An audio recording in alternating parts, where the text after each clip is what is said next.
நான் நிறைய நேரத்துல சாட்சி சொல்லுவேன். ஆனா அதுக்கு பின்புலம் எனக்கு தெரியும், பின்னாடி நடந்தது. வேலையை வெளிநாட்டுல விட்டுட்டு வந்துட்டேன், ஆண்டவருக்காக வந்தேன். அதுல பெருசா சாட்சியா சொல்றது இல்லை. ஏன் அப்படின்னா அதுக்கு பின்னாடி ஒரு ரீசன் இருக்கு. ஆண்டவர் என்ன சொன்னார், நீ விட்டுட்டு வா, நான் உன்னை ஊழியத்துல பயன்படுத்துவேன்னு சொல்லி நான் வந்துட்டேன். அவர் சொன்ன நேரத்துக்கு கரெக்டா வந்துட்டேன். வந்து ஒரு 2 வருஷம் தான் இருக்கும், 1.5 வருஷம் தான் இருக்கும்.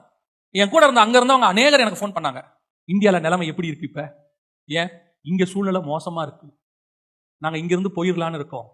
போயிட்டாங்க நிறைய பேர். ஒரு சிலர் ஆஸ்திரேலியா போயிட்டாங்க, ஒரு சிலர் வேற இடத்துக்கு போயிட்டாங்க. இப்ப யாருமே அங்க இல்ல. மேக்சிமம் 95% இல்ல, ஒரு 5% இருக்காங்க. இப்ப நான் நினைச்சுப்பேன், கர்த்தர் சொல்லும் போது நம்ம கிளம்பி வந்ததுனால இப்ப நம்ம சாட்சி சொல்றோம். என்ன சொல்றோம், ஆண்டவர் சொன்னாரு அதனால விட்டுட்டு வந்தேன்னு. முடியாதுன்னு முரண்டு பிடிச்சிருந்து அங்க இருந்திருந்தோம்னா 2 வருஷம் கழிச்சு வேலை இல்லாம நம்மளா வந்திருப்போம். இப்ப எது பெஸ்ட்? ஆனா அவர் சொல்லும் போது வேலை இருந்துச்சு. ஆனா சொல்லும் போது அவருக்கு பின்னாடி நடக்கிறது எல்லாமே தெரியும். அவர் சொல்றதை செஞ்சீங்கன்னா பர்மனன்ட்.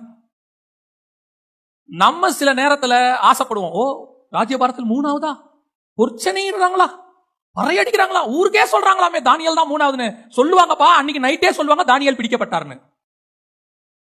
எது முக்கியம்? நமக்கு நிரந்தர ஆசீர்வாதம் ஒன்று இருக்கு. அந்த ஆசீர்வாதத்தை நீங்க அக்செப்ட் பண்ணணும்.